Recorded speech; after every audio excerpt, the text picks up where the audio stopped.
It was only a stupid party game, yet it made me decide to divorce Winslow. During the game, he blurted that he loved lying on a pregnant belly to listen to the baby, and the room went dead quiet. Every pair of eyes snapped to me. There was no shock in those stares, only pity and the flustered panic of a secret finally punctured. I realized they all knew Winslow had gotten another woman pregnant, and every single one of them had helped him hide it, because they knew I was Winslow's lifeline. The moment I found out, I would leave, and he would lose his mind. So, to make him lose it instantly, I did 3 things. Before we continue, subscribe to the channel and tell us in the comments where you're listening from. First, I melted down the wedding band he had designed and forged for me with his own hands. Second, I saved the video of Brielle taunting me onto a flash drive. Third, I applied to join the ultra-classified AMP research team the very day of our 7th anniversary. On that day I would vanish into thin air, leaving him nothing but an overnight envelope, the flash drive, the divorce papers, and the receipt for my termination. I swallowed a bitter mouthful of red wine, fighting to look calm. My voice was barely audible, but I still asked, "How many months?" Winslow jerked as if woken from a dream, the wine glass in his hand shattered. Shards bit into his palm, blood dripping. He didn't care. He rushed over and crushed me in an embrace, voice shaking, "Scarlett, it's not what you think, the baby was an accident." Those words split my heart in two. Choking back acid, I spoke in disbelief, one syllable at a time. "So you, actually, got another woman pregnant?" Winslow said nothing, no denial, no excuse. I shut my eyes, 2 tears slid free. The thought that he'd held another woman the same way sickened me. I shoved him away and fled. He chased me to the door, his phone rang. One glance at the screen and he answered. I heard a soft, coy voice, "Mr. Sterling, your tiny baby keeps kicking your big baby to death." A barb pierced my chest. I ran faster. He didn't follow. I gave a bleak laugh, unsure whether to feel relieved or abandoned. I pulled out my phone and dialed an overseas number. "Dr. Lane, I'll join the AMP team." She sounded surprised. "Really? Wonderful, your talent is exactly what we need. But the program is highly classified. Once you're in, your family won't be able to reach you. Your husband is obsessive. He'll call the police if you vanish for a second." "Does he consent?" My gaze dimmed.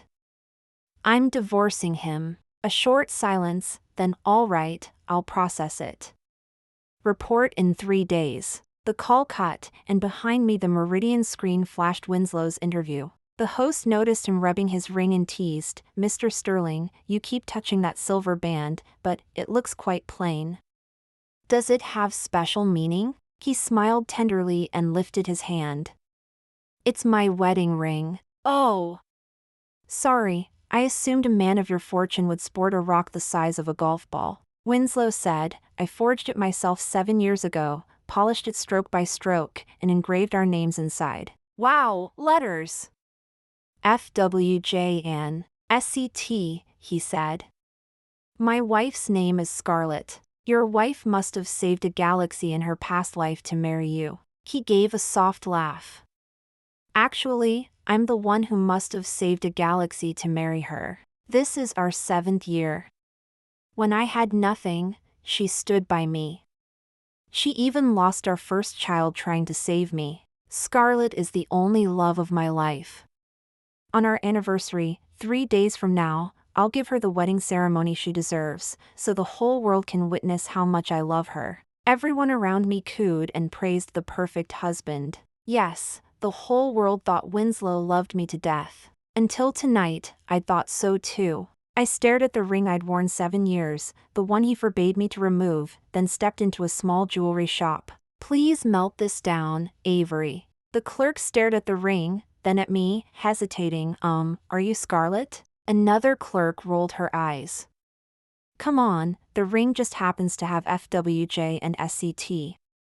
Mr. Sterling adores Mrs. Sterling, there's no way she'd melt it." I smiled bitterly, paid, and slipped out. I wandered aimlessly until I spotted Winslow's car parked at the curb, waiting like a silent promise. My heart tangled in the cold wind. I hated myself for the flutter of hope. What was I hoping? That he was waiting for me? I didn't know whether to face him or keep running. I drew a slow breath and walked toward the car, every footfall bruising my heart. He suddenly stepped out, hurried to the passenger door, and opened it. A young girl cradled her belly as he helped her out with infinite care. Chapter 2. She brushed a playful kiss across his cheek, then lifted her left hand to admire it. On her ring finger glinted a silver band. "Mr. Sterling, the ring you made is gorgeous. When your baby knows how much Daddy loves Mommy, he'll want to hurry out and meet us." Winslow draped his coat over her shoulders, bent, and stroked her swollen stomach. "Daddy can't wait to meet him either." I watched, laughing softly until tears blurred my vision. For 7 years he'd kept a 3-foot radius between himself and any other woman. Gossip once claimed he had gynophobia. Unbothered, he'd claimed it was respect owed to a married man. Later he even bought a dog-eared copy of the Gentleman's Code of Married Life and studied it nightly. I teased him for being childish. He said he wanted me steeped in security. His love, he swore, belonged to me alone. Now he was doling out pieces of it to the woman carrying his child. I stood there until his gaze collided with mine. He straightened as if burned, the girl suddenly a hot coal in his arms. He let go and rushed to me, cupping my cheeks, then seizing my icy hands, his face twisted with worry. "Scarlett, you're freezing. Why are you crying? You're scaring me." The concern in his eyes was real enough to soften me for a heartbeat. But the pregnant girl behind him, stroking her belly with smug pride, was the living rebuttal. I wrenched free, stepped back, and asked, voice spent, "Who is she?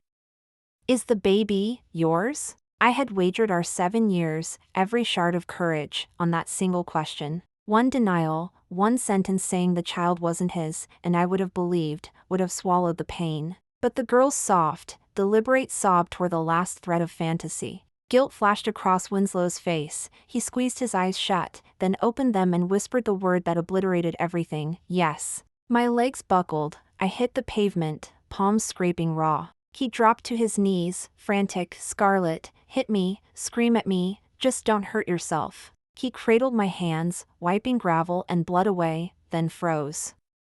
"Scarlett, where's your ring?" I pulled free, lips curling. "Isn't it right there on her finger? One copy is plenty." His eyes darted, mouth opening and closing soundlessly. Suddenly he slapped himself, twice, hard enough that crimson welts rose on his cheeks. Just then the girl darted forward, placing herself between Winslow and me. Her voice trembled, yet it carried a stubborn kind of steel. "Miss Emerson, I'm Brielle. Mr. Sterling and I are both victims. Please don't blame him." Tears shimmered in her eyes, but she still tried to shield him. Winslow's face darkened, his voice as cold and hard as glacial ice. "Scarlett is my wife. You will address her as Mrs. Sterling." The words rang with unquestioned authority. Brielle shrank a fraction, then lifted her chin. "Mrs. Sterling, believe me, I'm only 23.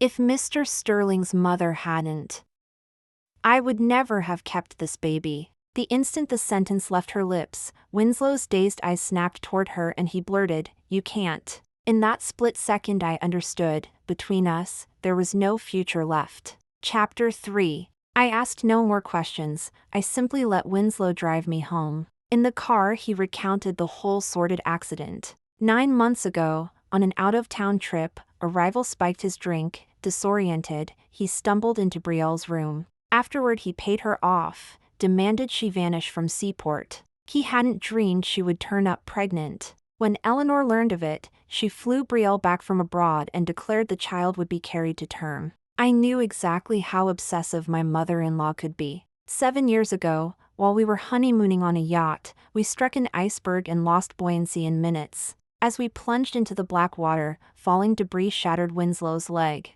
With his last ounce of strength he tossed me the only life ring, ordering me to save myself first. I couldn't abandon him, I stayed. I held him above the waves so he wouldn't sink. When rescue finally came, I had spent 24 hours in that freezing sea. Winslow healed quickly, I lost our baby and, with it, any easy path to motherhood. From that day he clung to me harder, swearing we had faced death together and nothing would ever tear us apart. Yet Eleanor never forgave me for the air I could no longer give. Now, presented with a sudden grandson, of course she would fight to the last breath for him. Inside the car, Winslow gripped my hand, voice raw with guilt. "Scarlett, it really was just an accident." I looked straight into his eyes and forced the bitter question out. "If you must choose, her child or me, who do you pick?" He answered with silence. Silence was all the answer I needed.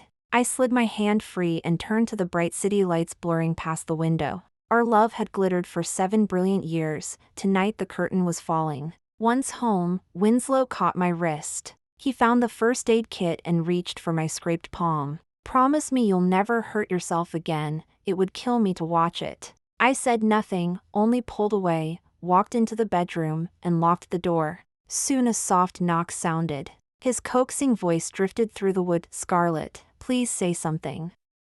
I'm going out of my mind with worry." I yanked the quilt over my head and willed myself to sleep. I woke at dawn, dressed entirely in black, and met the framed photo on my nightstand, Mom and Dad smiling at me, tears pooling instantly. 5 years ago today a highway crash took them. This was their Memorial Day. I still remember the white sheets being pulled over their faces, my voice cracking into silence. It was Winslow who held me and whispered, "Scarlett, don't be afraid, you still have me." He was the one who dropped to his knees at their graves and vowed, "I will love her every day of my life. I'll bring her here each year so you can see how well I keep her." The door eased open, Winslow stepped in, haggard, eyes bloodshot. "You had a key, why didn't you come in last night?" I asked coldly. He knelt, slipping fluffy slippers over my feet. "Consider it my penance. I'm sturdy, one sleepless night won't kill me, but if I'd climbed into bed you'd have slept even worse. Put these on, I don't want you catching cold." My nose stung, the words slipped out before I could stop them. "Do you even remember what today is?" He met my gaze, solemn. "Of course, your parents' Memorial Day. How could I forget?" He rose at once, gathering flowers, candles, the little rituals we always observed. Then he glanced at my phone as a new message lit the screen. His hand froze mid-reach. "You booked a boarding pass?" I didn't blink. I thought we might take a trip together, but the timing felt wrong, so I canceled. He opened his mouth to probe further when his own phone shrilled. "Mr. Sterling." I slipped, my stomach. "I'm bleeding, what do I do?" Panic contorted his face, the boarding pass vanished from his mind. He clasped my fingers, eyes pleading.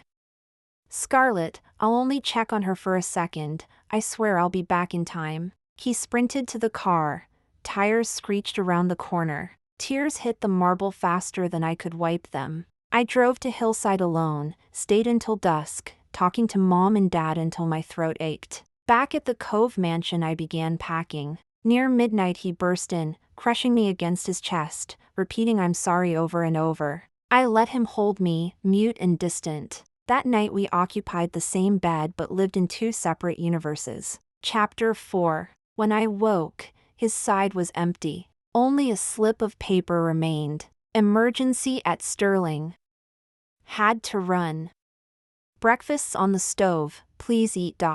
He didn't know I'd overheard the dawn phone call. Brielle had summoned him. The smell of the untouched omelet turned my stomach. A sudden hunch sent me hailing a cab to St. Helena Hospital. Staring at the positive prenatal report, I laughed until tears blurred the lines. The OBGYN regarded me with gentle pity. "Are you parenting alone?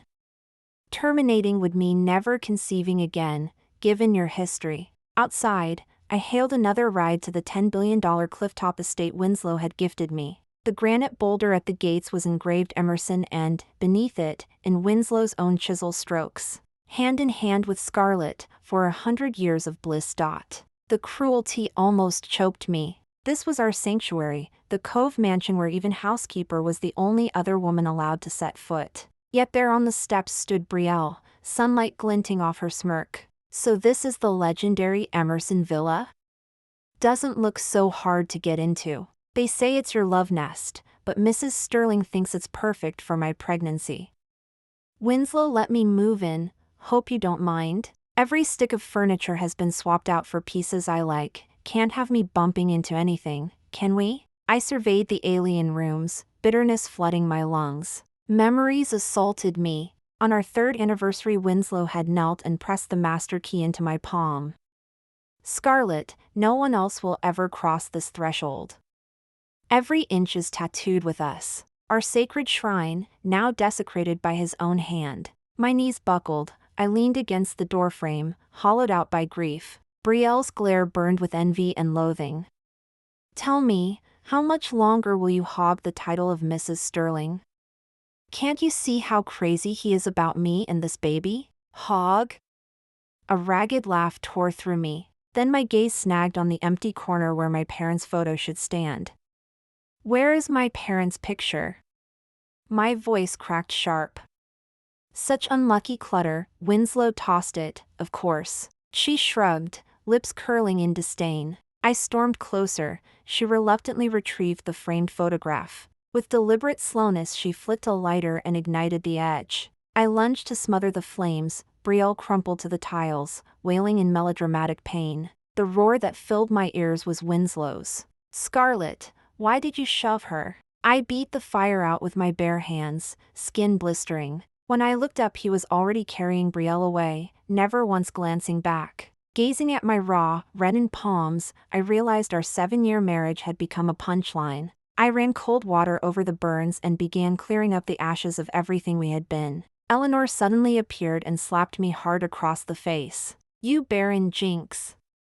If anything happens to my grandson, I'll make you pay. Winslow, who had doubled back, rushed over and caught her arm. At last he ran to me, took my hands, and gently applied ointment to the welts, his eyes full of remorse. When Eleanor started to lash out again, he said, "They're delivering the baby now." She left immediately. Once she was gone he studied my face, then chose his words with care.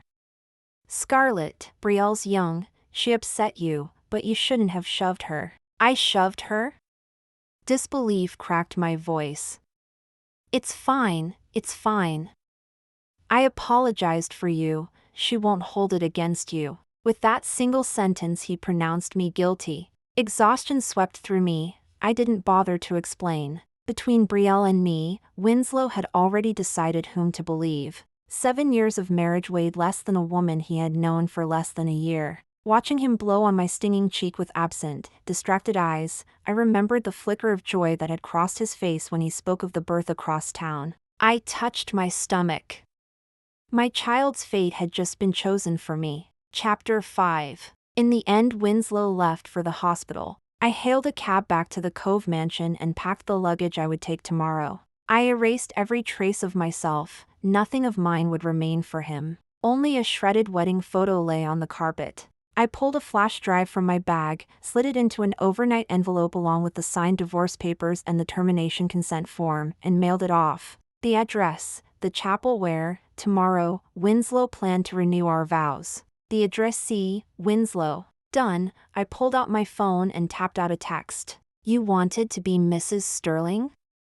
I'm handing him and tomorrow's wedding ceremony to you. That night Winslow never came home, the first time in 7 years he had stayed away. Yet he kept calling to ask housekeeper whether I had eaten, telling her to blow dry my hair. He still remembered I always got headaches when I slept with wet hair. Late at night housekeeper tiptoed in to pull the duvet over me just as I opened my eyes. Housekeeper joked, the master called, said you kick off the blankets and made me check so you wouldn't catch cold. She sighed that we were the perfect couple, never a quarrel in 7 years.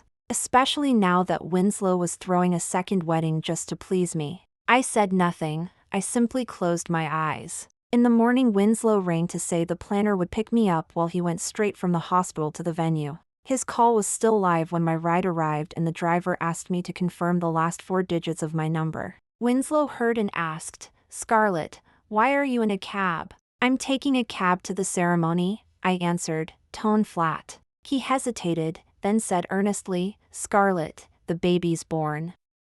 But believe me, you are the one I will always love most. The affection that once belonged only to me was now one among many. How could he split his heart yet still speak of undying love? I hung up and told the driver to head for Eastbrook. From this moment on, I would embrace a new life. At the hospital, Winslow felt a restless dread, as if something precious were slipping away. Before he could ponder it, a newborn's cry cut through his thoughts. Looking at his son, a flicker of joy passed through him, but he did not reach out to embrace the infant. He was afraid the scent of the baby on his skin might displease Scarlett. By noon, the chapel was packed. Winslow waited on the stage, smiling broadly. At the officiant's cue, the door swung open and the bride in snowy couture gown glided down the aisle. But when she lifted her veil, Winslow's smile froze. The woman was not me, it was Brielle. In her arms she carried their minutes-old child. Whispers erupted around them. Winslow's face darkened. He seized Brielle's wrist.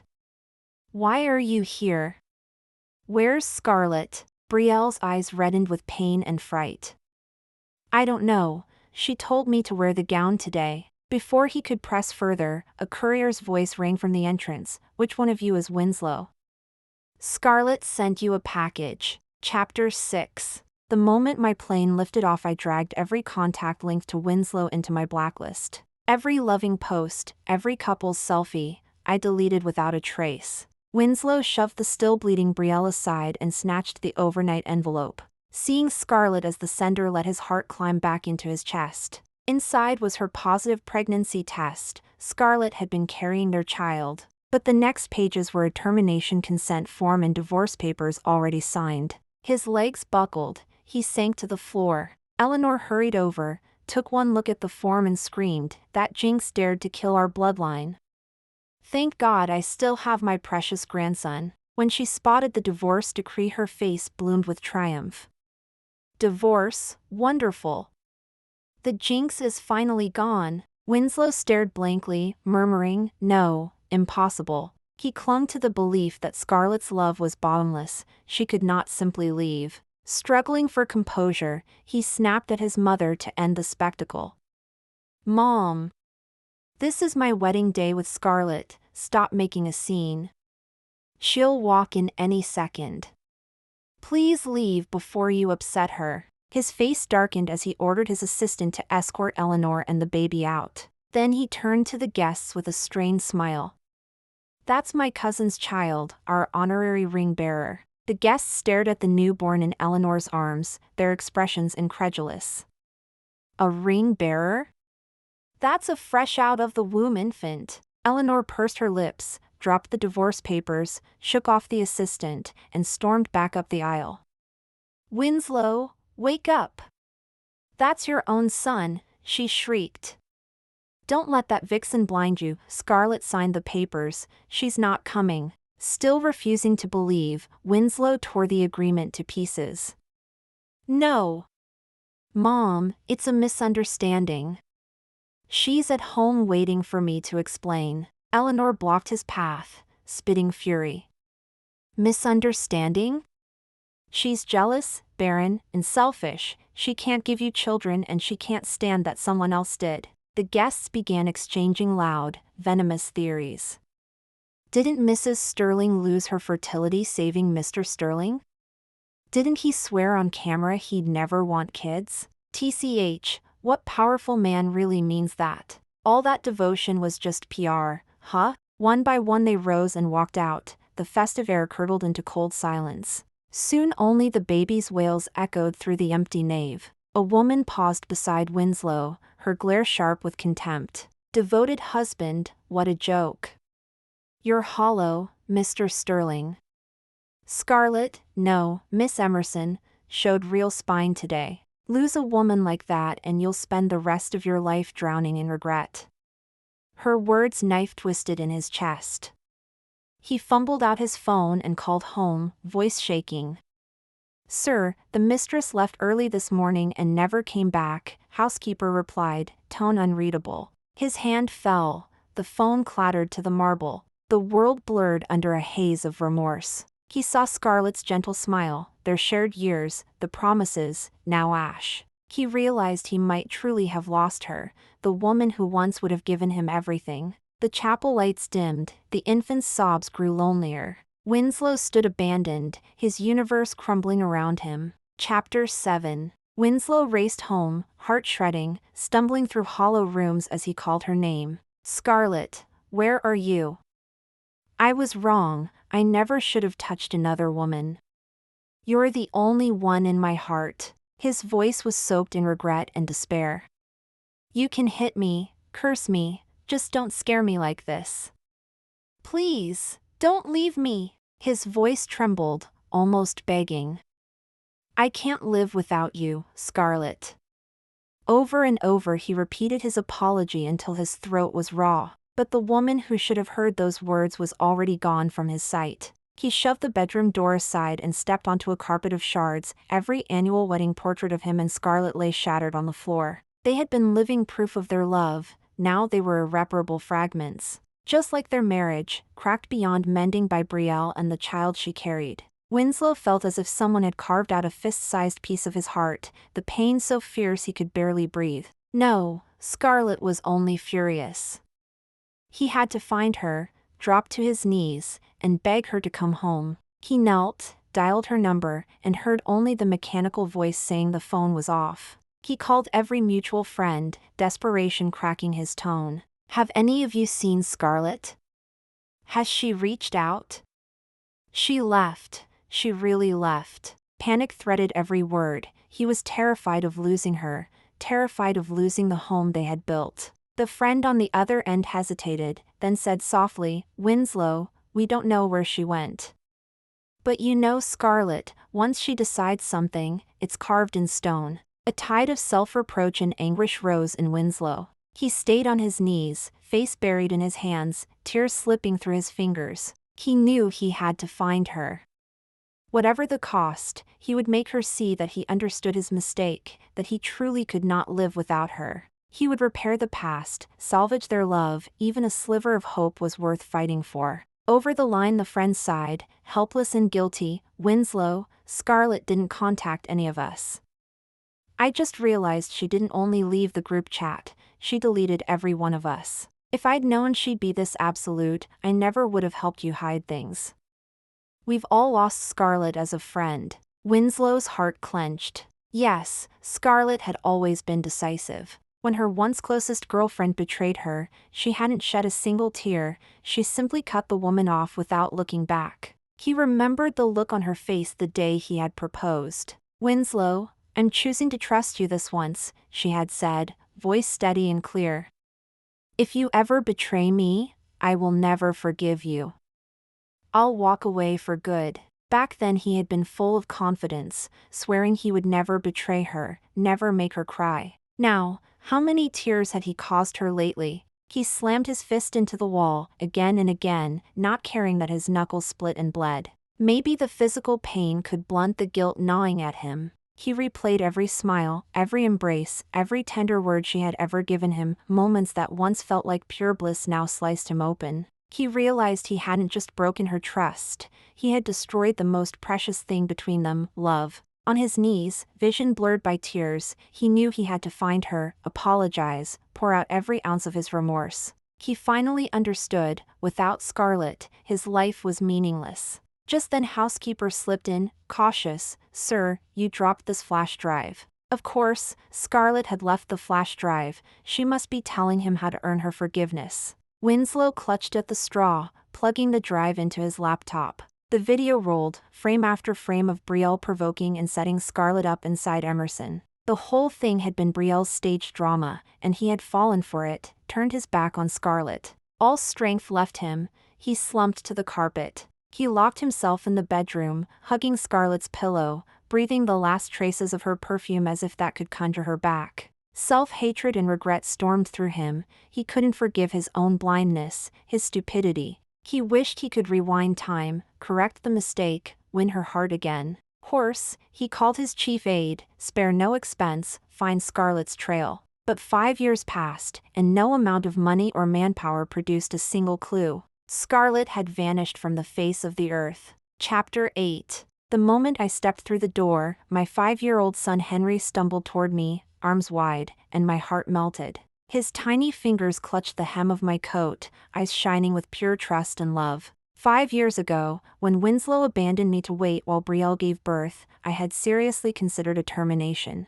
I'd even booked the appointment. Yet as I stood outside there clutching the consent form, the baby kicked, sharp and insistent. In that instant, maternal instinct drowned every shard of grief. I chose to give the child life. Today Dr. Lane told me the research team had an open slot for an expedition to survey a newly discovered ecosystem. Excitement surged, the opportunity was priceless, a quantum leap for my career. Only, my gaze drifted to Henry, and hesitation tugged at me. Reading my silence, my mentor lifted Henry into her arms, voice gentle but firm. I've always known how bright and driven you are. When you married Winslow and shelved your science to become his perfect wife, I hated watching it, but you were in love, and I kept quiet. Now Henry is 5, he doesn't need you every single minute. I'm retired and have oceans of time, I can look after him. Her eyes brimmed with encouragement. Scarlett, you once sacrificed your future for a husband, will you abandon it again for your son? Her words struck home like a tuning fork. Your life can still blaze, brighter than ever. Tears sparkling, I nodded, hugging both my mentor and my boy. At that moment I understood, I could be an exceptional mother and an exceptional scientist. My life should contain not only sacrifice but also the courage to chase my own worth. The expedition ended a year later. With outstanding field data and a paradigm-shifting paper, I earned a place at the nation's premier research center, inheriting Dr. Lane's lab and her unfinished quests. Proud beyond words, she insisted on throwing me a welcome home dinner. Yet at Eastbrook I ran straight into Winslow. Silver streaked his once dark hair, unmistakable in the crowd. The tycoon who used to own every room now looked haggard, hollowed out. The instant he spotted me, hope flared in his eyes. Scarlett, he called, voice cracking with urgency. My heart stayed calm, surface unruffled. He tried to push through the onlookers, but my security kept him 3 meters away. Voice low and rasping, he pleaded, Scarlett, just 5 minutes, don't walk away. When I kept going, he dropped to his knees in front of strangers. Scarlett, please, don't leave me. Desperation poured out with his tears. Passers-by murmured, talk to him, girl. Maybe it's just a misunderstanding, clear the air. A man kneels like that, he must be sorry. Forgive him. I never slowed, never looked back. I slipped through the private corridor and disappeared. My life has turned to a fresh, blank page. Winslow belongs to an old chapter already closed. The past year of study and discovery has tempered me, stronger, freer, wholly self-reliant. I am no longer the woman who clipped her own wings for love. I have dreams now, goals, a stage of my own. I am no longer Mrs. Sterling. I am Scarlett, independent, confident, capable. Inside the center I will push my research forward, adding my brick to the edifice of science. With knowledge and insight I will crack harder puzzles, birth innovations that matter. I will stand as living proof of what women can achieve, lighting the way for others who dare to dream. Winslow's knees on the airport floor no longer carry the slightest weight in my world. I don't need his apology anymore, and I don't need his forgiveness either. What I need is to keep moving forward and realize my own worth. Chapter 9. At Dr. Lane's birthday gala, the moment my former mother-in-law saw my son Henry, undisguised joy flashed across her face. She still knew enough propriety not to make a scene inside the banquet hall. Yet the instant the party ended she hurried after us to the hotel entrance. Scarlett, this child is Winslow's. Her voice carried both urgency and certainty. I frowned slightly, I'd already prepared myself. The day I decided to bring Henry home for this celebration I knew his parentage might be exposed. But I will never let the Sterling family rip my child away from me. Mrs. Sterling, this is my son. My tone was calm and final. You already have a grandson, go home and cherish him. I left no room for negotiation. My former mother-in-law's face drained of color, her eyes fixed on Henry as though searching the past for some reflection. He's Winslow's child, this is the true Sterling heir. He looks exactly like Winslow did as a boy. The onlookers began to whisper. Poor Mrs. Sterling, her first grandchild wasn't even her son's. Exactly. She helped that woman drive out the good daughter-in-law, and now she's left with nothing. I held Henry's hand tighter, drawing strength from the warmth of his small palm. No matter what has happened, Henry is my son, and I will protect him and give him a loving home. The Sterling family's quarrels have nothing to do with us anymore. We have our own life, our own happiness, that is what truly matters. Seeing the tension, friends from the banquet quickly stepped in to ease the awkwardness. They knew this unexpected confrontation might spoil Dr. Lane's birthday memories, so they gently led my former mother-in-law away while shielding Henry and me from further disturbance. One of them leaned close and whispered a staggering secret: Brielle's child is not Winslow's. After I left, Winslow had made it clear he did not want a baby. Brielle, however, believed that giving birth would secure her place in the Sterling dynasty, so she pressured my former mother-in-law to help her ascend. Faced with that pressure, Winslow threatened to cut off all ties with his mother, and only then did she back down.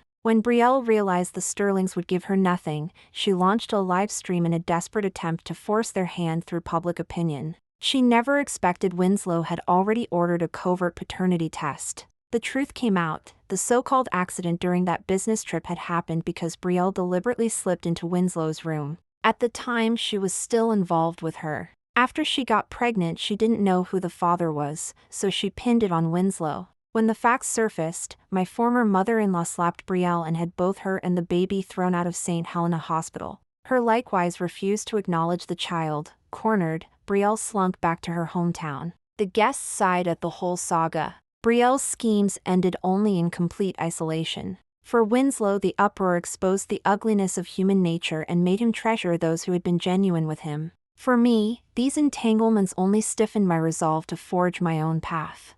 Standing amid the murmurs about her family's disgrace, my former mother-in-law looked both mortified and angry. When she saw me preparing to leave with my son, she brushed off the reproachful stares and rushed over, her face pleading. "Scarlett, I was wrong in the past. I was blinded by that woman Brielle. Please don't hold it against me." Her voice quavered with what seemed like real remorse. "The child is already so big, please remarry Winslow. I swear I'll treat you like my own daughter." She was practically begging, frantic to salvage something. I answered with a cold laugh. Fury and disappointment had long since hardened into resolve. "My child has no father, only me." I left no opening. A friend beside us tried to shield Henry and me from the commotion, but my former mother-in-law's wailing tantrum left her at a loss. Just as the scene grew uglier, Winslow hurried in. "Mother, stop this." His voice was stern. He pulled her away and put an end to the spectacle. His gaze darted between me and our son, the weariness in him suddenly replaced by something electric, as though he'd found a new purpose. "Scarlett, take the child and go. I won't let Mother disturb your lives again." The vow rang with determination. Clearly he meant to protect us from further harm. Chapter 10. After the commotion subsided, Henry and I stayed in our hotel room. He snuggled his soft little body against me and asked hesitantly, "Mommy, are you unhappy?" I hugged him tight, feeling his warmth and dependence. "Henry, would you like to have a daddy?" I whispered, my heart tangled with doubt. "I only want Mommy.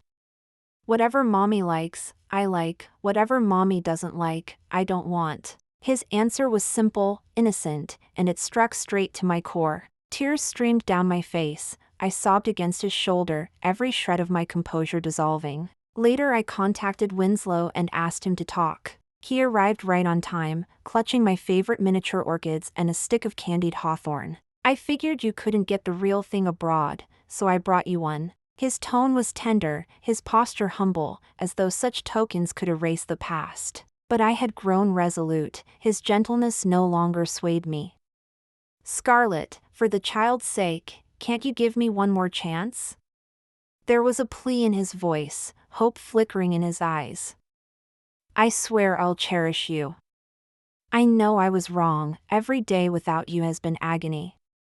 His words brimmed with regret, as if promises alone could buy forgiveness. Calmly I took out my phone and tapped a recording. Henry's voice from yesterday rang clear through the room. Winslow froze as though struck by lightning, his face shifting from hope to shock and then to anguish. He finally understood. Some wounds can't be bandaged with words, and some chances never come twice. My eyes were ice, every syllable hammered his heart. Why should your repentance send me running back? You betrayed me and caused me endless pain. If your remaining years are spent in remorse, you've no one to blame but yourself. My voice held no warmth, only a clean break with the past. Winslow suddenly dropped to his knees, crawled forward, and wrapped his arms around my legs, weeping. But I was set up. Scarlett, I'm innocent. Someone drugged me, Brielle planned it. I stared at his tear-streaked face and gave a thin, cold laugh. Are you truly innocent? I challenged. Not long after our wedding, during a company retreat, Winslow had been drugged and a woman slipped into his room pretending to be me, yet he knew at once she wasn't me and threw her out. 7 years together, we knew each other's scent down to our bones. With Brielle, how could he not have known? Only, our long marriage had turned into stagnant water. Still on the rails, he began to crave an exit. A fresh girl offered herself, and he simply went along. Then he wrapped the affair in the guise of a drugged accident, played the devoted husband, and everyone believed it, even he did. When my words finished, Winslow deflated like a punctured balloon. Looking at him, cold and clear, I said, Winslow, you're disgusting. Exposed to the darkest corner of his own heart, he lost all vitality and gazed at me in despair. I'm sorry, Scarlett, truly sorry. His voice held nothing but helpless remorse. I said nothing more, stood, and walked away. I will not waste another minute on someone unworthy. Ahead, my son and I have a brighter life awaiting us. We will walk toward a future far more colorful. Thank you for listening to today's story. If you enjoyed it, please hit like and share it with friends. We look forward to reading your thoughts in the comments. Don't forget to subscribe for more wonderful stories. See you next time.